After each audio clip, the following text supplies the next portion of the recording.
خیبر پښتونخوا کې وسلوالو 9 کسان وژلي او 8 کسان نورو ټپیان شوي دي.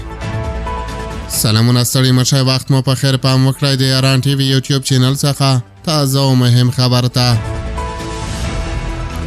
د پاکستان د خیبر پښتونخوا ایالت په بېلابېلو سیمو کې په وسلوالو بریدونو کې د 2 امنیتي سرتیرو په ګډون لږ تر لږه 9 کسان وژل شوي او 8 کسان نور ژوبل شوي دي. د نومبر پر 15 15 غرمه مهال په ډیره اسماعیل خان کې نه پېژنده وسلوالو د سرحدي ځواکونو د موټرو پر کاروان برید وکړ چې په نتیجه کې یو سرتیری ووژل شو او 4 کسان نور ټپیان شول.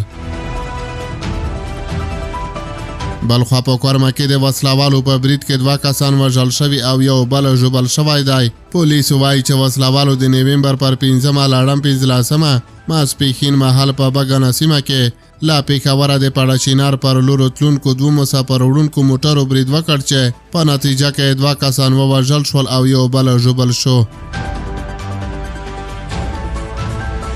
پر دې سربېره په شمالي وزیرستان کې په 2 جلا بریدونو کې یو تن وژل شوی او 3 کسان نور ټپیان شوي دي.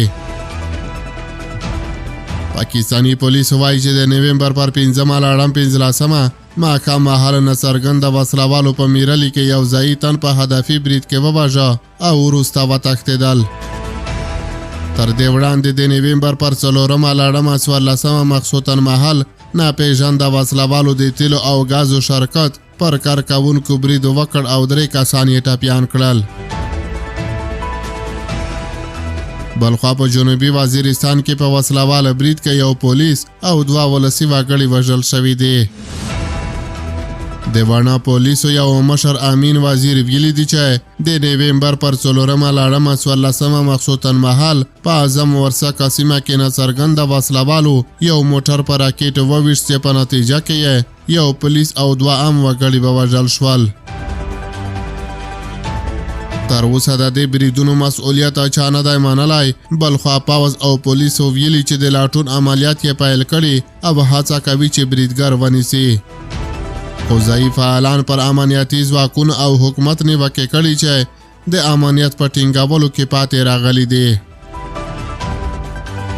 دا په داسې حال کې ده چې د خیبر پښتونخوا په بېلابېلو سیمو کې په دې وروستیو کې وسلوال بریدونه زیاته شوي چې ځایي اوسېدونکو یې د مخنیوي لپاره پرلتونه، لاریونونه او جرګې کړي دي. له حکومته یې د امنیت ټینګولو غوښتنه کړې ده.